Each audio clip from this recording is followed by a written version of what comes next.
Hello everyone, my name is Dr. Jasleen and I'm a chiropractor here at Cervicogenic Clinic. Today I'm going to be talking to you briefly about headaches. So headaches is something that affects everybody, every one of our households. At least somebody does suffer from some sort of headache. And it's important to understand that there are various types of headaches. They're from different types of causes, and it's important to be able to recognize some of them.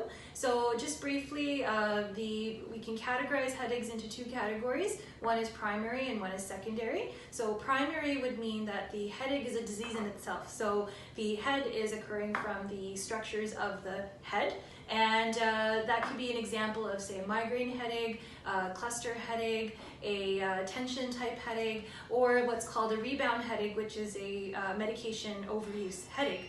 The second type, which is a secondary category, this is more common, and this is because it's due to a symptom of an underlying condition. So for example, and what I'm going to get into briefly, is a cervicogenic headache, so coming from the neck. That can include the spine and muscles that are attached there. Also the jaw, so our TMJ, which is right here, anything to do with the teeth. Or let's say if you've got some high blood pressure, or you have digestive issues, or any hormonal issues, these can lead to a secondary headache. So it's a symptom of issues that you already have.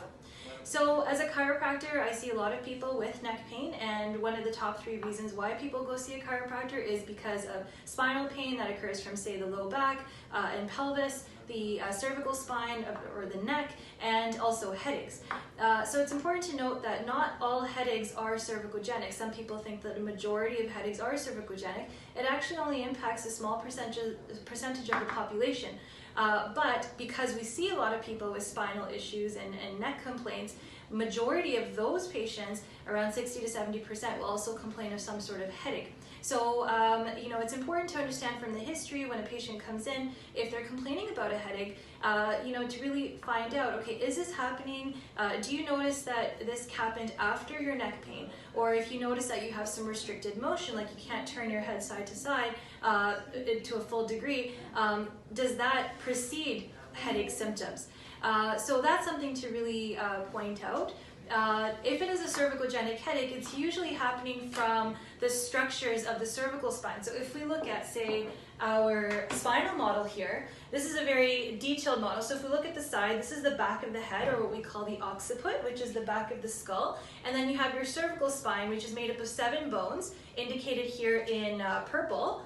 And then you've got, at the back here, you've got little muscles that attach to the what's called the suboccipital region, which is below the head. So this is the area that connects the cervical spine to your skull. And you've got some pain-sensitive structures here. You've got nerves, you've got discs, you've got the lining of the spine that can be irritated and refer pain to either the top of the head or to the side of the head.